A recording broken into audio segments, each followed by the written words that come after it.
जादुई गाय और बहू।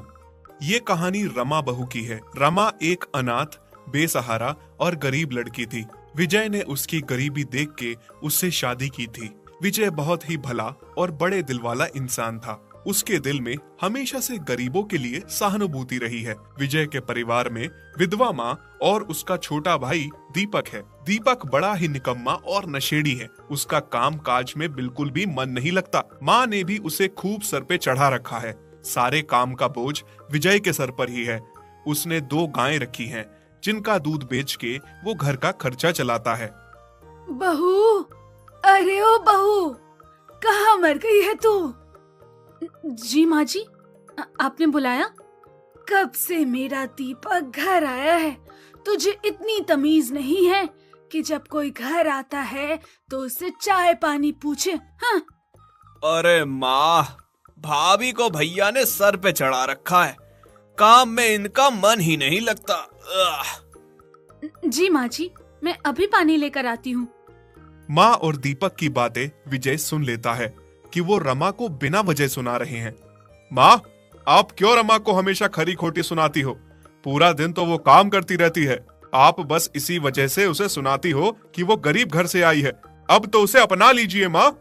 हे भगवान, बदल गया मेरा बेटा। इस बहू ने काला जादू कर दिया इस पे। अब ये इसी की बोली बोलने लगा है। माँ, तुम बेकार में बात को बढ़ा रही हो। और हाँ माँ, दीपक से कहो वो भी मेरे साथ दूध निकालने का काम किया करे। दोनों भाई काम करेंगे तो कारोबार में बढ़ोतरी होगी। आखिर कब तक वो बच्चा बन के रहेगा? आज नहीं तो कल उसकी भी शादी होनी है ना। काम नहीं करेगा तो क्या खिलाएगा अपने परिवार को? ये कह के विजय वहां से चला जाता है। पर विजय की माँ और उसके भाई को लगता है कि विजय रमा के कहने पे बदल गया है। रमा की सास और देवर बिल्कुल भी काम नहीं करते थे। बस विजय ही सारा काम करता और उसके साथ उसकी पत्नी काम में हाथ बटाती। रमा गाय से दूध निकालती और विजय गाय के लिए चारा लाता और साइकिल पे दूध बेचने जाता था। रमा, तुम कितना काम करती हो, घर संभालती हो, मेरे काम में हाथ बटाती हो और बच्चे को भी संभालती हो। और कभी कभी मैं सोचता हूँ अगर तुम नहीं होती तो मैं क्या करता। मैं कहाँ जा रही हूँ जी? मैं हमेशा आपके साथ ही रहूंगी। विजय और रमा में बहुत प्यार था, पर ना जाने कैसे दोनों के प्यार को नजर लग जाती है। विजय दूध लेकर साइकिल से जा रहा था कि तभी एक बड़ा सा ट्रक विजय को टक्कर मारता है।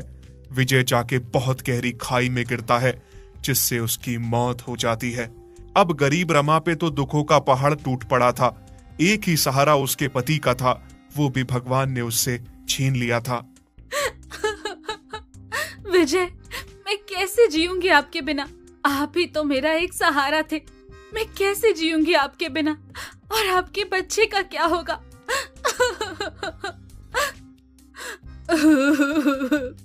तू है ही मनहूस। पहले तो मेरे बेटे को मुझसे दूर कर दिया और अब उसे खा गई। अब रमा की सास के लिए आसान हो गया था उसे सताना। सास और देवर उससे पूरा पूरा दिन काम करवाते थे। विजय के जाने के बाद रमा का और बुरा हाल था। फिर एक दिन की बात है। अरे ओ रमा, तूने इस महीने के दूध के पैसे मेरे पास नहीं दिए। वो माँ जी, पैसे छोटू के फीस खर्च में पैसे लग गए। किससे पूछ के तूने दूध के पैसे फीस में लगाए? देखा माँ, इसकी इतनी हिम्मत हो गई है, अब पैसे बिना पूछे खर्च कर रही है। कल ये और इसका बेटा हमें घर से निकाल देंगे।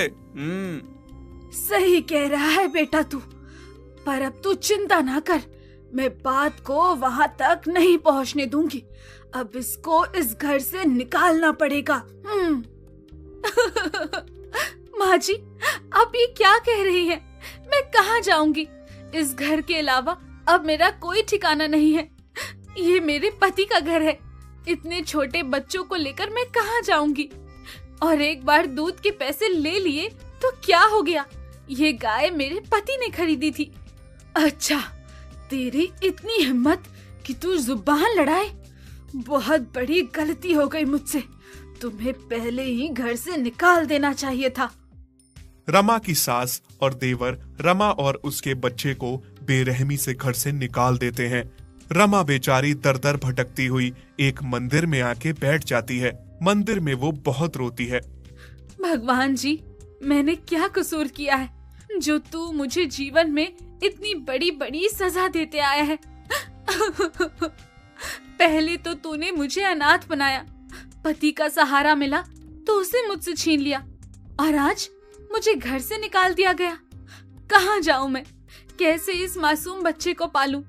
मेरे लिए कोई रास्ता नहीं छोड़ा आपने भगवान। रमा अभी भगवान से रो रो के प्रार्थना कर रही थी कि तभी पीछे से एक गाय रमा को आवाज लगाती है। कौन हो तुम और किसकी गाय हो? मैं एक जादुई गाय हूँ।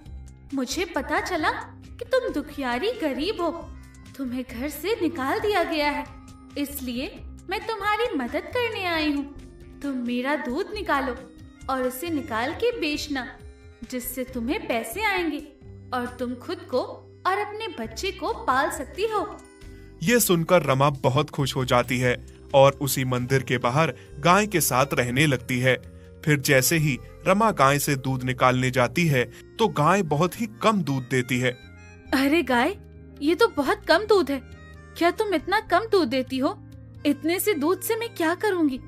ये तो मेरे छोटू के लिए भी कम पड़ जाएगा। फिर मैं दूध कहाँ से बेच के पैसे कमाऊंगी? तुम चिंता ना करो, इस थोड़े से दूध में ही बहुत बरकत है। ये कभी ना खत्म होने वाला जादुई दूध है। जितना बेचोगी उतना ही बढ़ेगा। रमा को वो जादुई गाय रोज जादुई दूध देती, जिससे बेच के रमा बहुत अमीर हो जाती है और अपना घर खरीद लेती है। वो दूध की बहुत बड़ी व्यापारी बन जाती है। उसका कारोबार देखकर सब जल रहे थे, सब उससे जल बुन जा रहे थे। माँ, तुम दिन भर क्या करती रहती हो? कोई काम भी नहीं करती। मुझे पैसे की अभी कितनी जरूरत है। तुमने गाय से दूध तक नहीं निकाला। एक नंबर की निकम्मी हो तुम। कैसी बातें कर रहा है बेटा तू मुझसे? विजय ने कभी ऐसी बातें नहीं की मुझसे। मेरे घुटने काम नहीं करते, हाथ काम नहीं करते। तू मुझे काम करने के लिए कह रहा है? विजय और बहू ने कभी मुझसे काम नहीं करवाया। जब वो दोनों थे, मैं आराम से बैठ के खाती थी। अच्छा, बड़े गुणगान गा रही हो अपने बहू बेटे का, तो उन्हीं के पास क्यों नहीं चली जाती? दूसरी तरफ जादुई गाय ने रमा की किस्मत चमका दी थी। रमा पैसे के मामले में आसमान छू रही थी और दीपक के नशे इतने बढ़ते जा रहे थे कि उसने अपने नशे के लिए दोनों गायों को बेच दिया। तूने ये क्या किया? जिससे हमारा घर चल रहा था, तूने उस गाय को ही बेच दिया। कैसी माँ हो तुम? अपने बेटे की जरूरतों की दुश्मन हो। अगर गाय बेच के मेरी जरूरत पूरी हो रही है तो तुम्हें तो खुशी होनी चाहिए ना। इस तरह से दीपक धीरे धीरे नशा पूरा करने के लिए घर को भी बेच देता है और माँ को घर से निकाल देता है। ये क्या हो गया? ये सब मेरी ही गलती है। मैंने गलत का हमेशा साथ दिया और अच्छाई को बुरा समझा। माँ जी, आप यहाँ? हाँ बेटा, मुझे दीपक ने घर से निकाल दिया। उसने सब बर्बाद कर दिया। मैं कहाँ जाऊं? अब मेरे पास रहने के लिए कोई जगह नहीं है। इस बुढ़ापे में मैं कहाँ जाऊं? बेटा, मैंने तुम्हारे साथ हमेशा गलत किया, तुम्हें घर से निकाल दिया और आज मैं खुद घर से बेघर हो गई। मेरे कर्मों की सजा मुझे मिल गई। कोई बात नहीं माँ जी, ये घर भी आपका अपना घर है। आप मेरे साथ रहिए और आप मेरे पति की माँ हैं, तो मेरी भी माँ है। पुरानी सब बातें भूल जाइए और खुशी खुशी मेरे साथ रहिए। इस तरह से अब रमा की सास रमा के साथ रहने लगती है। सास भी उसे अब अपनी बेटी समझकर प्यार करती है। दोनों हंसी खुशी एक साथ रहने लगती हैं। चंदा नाम की एक बुढ़िया पूरे गांव की चहेती थी। चंदा बहुत ही भली औरत थी। वो हर चीज को सबके साथ बांट के खाना पसंद करती थी। अगर उसके पास थोड़ी भी चीज होती तो भी वो उसे बांट देना पसंद करती। चंदा जितनी भली थी, ऊपर वाले ने उसके साथ उतना ही बुरा किया था। उसका एक बेटा था सोनू, जो कि 22 साल का था। बेचारा सोनू अपाहिज था। उसकी दोनों टांगे काम नहीं करती थीं। अपने पैरों पर खड़ा भी नहीं हो सकता था। लेकिन यह बीमारी उसे जन्म से नहीं थी, बल्कि थोड़े समय से उसे यह बीमारी हो गई थी। माँ चंदा उसकी बीमारी ठीक करने के लिए क्या कुछ नहीं कर रही थी। माँ, माँ। हाँ मेरे बच्चे, बोल, क्या चाहिए तुझे? मुझे बहुत दर्द हो रहा है। अब तो इस दर्द से मैं तंग हो चुका हूँ। ये दर्द मेरी जान ना ले ले। इससे तो अच्छा है माँ कि मैं मर ही जाऊं। अब और दर्द बर्दाश्त नहीं हो सकता मुझसे। ना मेरे बच्चे, ऐसा नहीं कहते। मैं सही कह रहा हूँ माँ। तुम भी बूढ़ी हो गई हो। कब तक मुझे देखती रहोगी? कहाँ तो मुझे तुम्हारे बुढ़ापे का सहारा बनना था, और कहाँ मैं तुम पे बोझ बन गया हूँ। नहीं मेरे बच्चे, ऐसा ना बोल। अपने बच्चे माँ बाप पे कभी भी बोझ नहीं होते। और देखना मेरे बच्चे, बहुत जल्द मैं तुम्हें ठीक कर दूंगी। चंदा अपने बेटे सोनू को ठीक करने के लिए दिन रात एक कर रही थी। भगवान, बस मुझे और कुछ नहीं चाहिए। मेरे बच्चे को ठीक कर दो। कोई तो रास्ता दिखाओ मुझे। तभी मंदिर का पुजारी चंदा से पूछता है कि वो क्यों रो रही है। चंदा पुजारी को अपनी सारी परेशानी बताती है। चंदा बहन, तुम चिंता ना करो। तुम्हारा बेटा बिल्कुल ठीक हो जाएगा। मेरे दूर के रिश्तेदार में भी किसी को ऐसी ही बीमारी हो गई थी। आज वो बिल्कुल सही हो गया है। तुम्हें बस एक काम करना है बहन। क्या क्या पुजारी जी, मुझे बताइए। मैं अपने बेटे को ठीक करने के लिए कुछ भी कर सकती हूँ। मैं हर वो काम करूंगी जिससे मेरा बेटा ठीक हो जाए। बताइए पुजारी जी, जल्दी बताइए, मुझे क्या करना होगा? बहन, तुम अपने बेटे को सुबह शाम काली और सफेद गाय का दूध पिलाया करो। उसके शुद्ध दूध से तुम्हारा बेटा ठीक हो जाएगा। काली और सफेद गाय का दूध बहुत सी बीमारियों को ठीक करता है। तुम बस कहीं से काली सफेद गाय के दूध का इंतजाम करो। बस थोड़े दिनों से पिलाओ, फिर देखना तुम्हारा बेटा कैसे स्वस्थ हो जाएगा। क्या पुजारी जी, आप सही कह रहे हैं? हाँ बहन, मैं बिल्कुल सही कह रहा हूँ। चंदा पुजारी की बात सुनकर खुश होती है। उसके मन में अब उम्मीद जाग गई थी कि उसका बेटा शायद ठीक हो जाएगा। काली और सफेद गाय के दूध का मुझे इंतजाम करना होगा। पड़ोस में नीमा और राजन के घर में काली और सफेद गाय हैं। उनके घर में बहुत दूध है। मेरे पास पैसे तो नहीं हैं, पर शायद दोनों मेरी मजबूरी समझ के वो मुझे कुछ दिन दूध दे दे। जाके बात करती हूँ नीमा और राजन से। हाँ नीमा बेटा, क्या मैं अंदर आ सकती हूँ? अरे चंदा मौसी, यहाँ कैसे आना हुआ? बेटा, मैं बड़ी ही उम्मीद से आई हूँ। मुझे पूरा विश्वास है तुम दोनों मुझे निराश नहीं करोगे। साफ साफ कहो चंदा मौसी, पहेलियां ना बुझाओ। चंदा अपनी सारी परेशानी नीमा और राजन को बताती है। उसे उम्मीद थी कि वो दोनों उसकी मजबूरी और गरीबी समझेंगे और उसे अपनी गाय का दूध कुछ दिनों तक उसके बेटे की बीमारी के लिए फ्री दे देंगे। देखा जी, बुढ़िया फ्री में दूध लेने आई है। यहाँ कोई दूध की फैक्ट्री है क्या जो फ्री की दूध लेने आ गई है? देखो मौसी, तुम्हें तो पता ही है आजकल कोई भी काम करो तो कितनी मेहनत लगती है। गाय पालना भी कोई आसान काम नहीं है। फिर उस मेहनत का फल ना मिले तो फायदा क्या? ऊपर से काली और सफेद गाय का दूध कितना महंगा है। पैसे हैं तो दूध ले जाओ, वरना यहाँ से चली जाओ। बेटा, मेरी मजबूरी समझो। मेरा बेटा बहुत बीमार है। ये दूध मुझे अपने बेटे के इलाज के लिए चाहिए। कभी न कभी मैं तुम्हारे दूध का पैसा चुका दूंगी बेटा। जब पैसा चुकाओगी तभी दूध भी ले जाना। चंदा बेचारी वहां से रोती हुई चली आती है। उस भली औरत पे उन लोगों ने तरस भी नहीं खाया, पर चंदा ने ये ठान लिया था कि वो अपने बेटे को ठीक करके ही रहेगी, चाहे उसे गलत रास्ता ही क्यों ना अपनाना पड़े। चंदा ने अब गाय का दूध चोरी करने का सोच लिया था। जैसे ही रात होती है, नीमा और राजन की गौशाला में उनकी गाय का दूध चोरी करने चली जाती है। हे गौ माता, मैं जानती हूँ मैंने गलत रास्ता अपनाया है, पर क्या करूँ?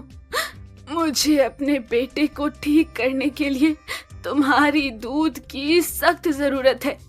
मेरा बेटा बहुत बीमार है, वो सिर्फ तुम्हारे दूध से ही ठीक हो सकता है। तुम्हारे मालिक और मालकिन ने मुझे दूध देने से इनकार कर दिया, इसलिए मुझे तुम्हारा दूध चोरी करना पड़ रहा है। कोई बात नहीं माँ, आप जितना दूध चाहो ले जाओ। मेरी वजह से तुम्हारा बेटा ठीक हो जाएगा। मेरे लिए इससे बड़ी खुशी की बात और कोई नहीं हो सकती। इस तरह से चंदा रात को दूध चोरी करके अपने बेटे के लिए ले जाती है। पर एक दिन नीमा को शक हो गया। सुनिए जी, आजकल हमारी गाय कुछ दूध कम दे रही है। बड़े दिनों से देख रही हूँ। अच्छा, शायद उसे नजर लग गई है। नजर उतार दो। बात नजर की नहीं है, मुझे तो मामला कुछ और ही लग रहा है। क्या मतलब? आज रात को मैं आपको सब समझा दूंगी।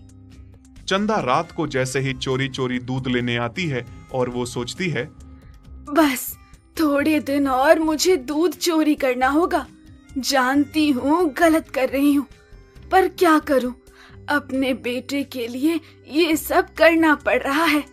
बस थोड़े दिनों बाद मेरा बेटा ठीक हो जाएगा, फिर मैं नीमा और राजन को सब सच बता के दूध के पैसे जैसे तैसे चुका दूंगी। फिर जैसे ही चंदा गाय का दूध निकालने वाली होती है कि तभी नीमा और राजन चंदा को पकड़ लेते हैं। शक तो मुझे पहले ही हो गया था तुम पे, चोर बुढ़िया। कहने को पूरे गांव के सामने बहुत भोली बनती हो, और पीठ पीछे देखो कैसे चोरी कर रही हो। दूध के लिए मना किया तो क्या चोरी करोगी? शर्म नहीं आती तुम्हें? इस उम्र में अगर मार खाओगी तो। सच में मौसी, तुम्हें शर्म नहीं आती क्या? नीमा और राजन चंदा की खूब बेइज्जती करके उसे वहां से भगा देते हैं। चंदा रोती हुई बिना दूध के घर वापस आ जाती है। अब कैसे ठीक होगा मेरा बेटा? भगवान, अब कहाँ से दूध लाऊं मैं अपने बेटे के लिए? बस थोड़े दिन में वो ठीक ही होने वाला था। किस जन्म का बदला ले रहा है भगवान तू मुझसे? जब नीमा और राजन चंदा को बुरा भला सुना रहे थे, उसकी सारी बातें पीछे खड़ी गाय सुन रही थी। उसे चंदा के लिए बहुत बुरा लग रहा था। कितने बुरे हैं मालिक और मालकिन। थोड़े दिन दूध दे देते उस माँ को तो क्या फर्क पड़ जाता? उसका बेटा ठीक हो जाता, किसी का भला ही हो जाता। अब चंदा बहुत उदास रहने लगी थी। उसने आस छोड़ दी थी कि उसका बेटा कभी ठीक होगा। उसकी आंखों से बस आंसू ही बह रहे थे। थोड़े दिनों में देखते ही देखते गाय ने दूध देना बंद कर दिया। हमारी गाय ने बिल्कुल ही दूध देना बंद कर दिया है। यूं अचानक से क्या हो गया जी? किस चीज का फिटकार मिला हमें? मैं जानता हूँ ये सब कैसे हुआ है। उस गौ माता ने दूध देना क्यों बंद कर दिया है। हमने उस बूढ़ी और गरीब मौसी की मदद नहीं करी, उसे दूध नहीं दिया। क्या फर्क पड़ता हमें अगर थोड़े दिन तक हम उसके बेटे को ठीक होने के लिए थोड़ा दूध दे देते? गरीब का भला करने से हमारा खुद का भला होता। उस गौ माता को ये बात समझ आ गई, लेकिन हम ना समझ नहीं समझ पाए। आप सही कह रहे हैं जी। राजन और नीमा दोनों गौ माता के पास जाते हैं और अपने किए के लिए उनसे माफी मांगते हैं। जैसे ही माफी मांगते हैं, उसी समय गाय फिर से दूध देने लगती है। गाय भी बहुत खुश हो जाती है। नीमा और राजन दोनों जाके चंदा के घर उसको दूध दे के आते हैं। हमें माफ कर दो मौसी, हमसे बहुत बड़ी गलती हो गई। हाँ मौसी, हमें माफ कर दो। मौसी, तुम जितना चाहो उतना दूध ले जाओ, और जब तक तुम्हारा बेटा ठीक नहीं हो जाता उसे पिलाओ। सच बेटा, भगवान तुम्हारा भला करे। अब मेरा बेटा ठीक हो जाएगा। राजन और नीमा रोज खुद चंदा के घर उसके बेटे के लिए दूध देने जाते और चंदा अपने बेटे को दूध पिलाती। देखते ही देखते थोड़े ही दिनों में सोनू बिल्कुल ठीक हो जाता है और अपने पैरों पे खड़ा होकर चलने लगता है। माँ, आज मैं अपने पैरों पे खड़ा हो पाया हूँ, बस तुम्हारी वजह से। बस बेटा, मैं तुझे मरने से पहले अपने पैरों पे खड़ा देखना चाहती थी। अब मैं मर भी जाऊं तो कोई गम नहीं। माँ, तू ऐसे ना बोल, मरने वरने की बात ना कर। अब तू बस आराम कर, अब सब काम मैं करूंगा, तुम्हें बस आराम करना है अब। इस तरह से सोनू और उसकी माँ चंदा खुशहाल जिंदगी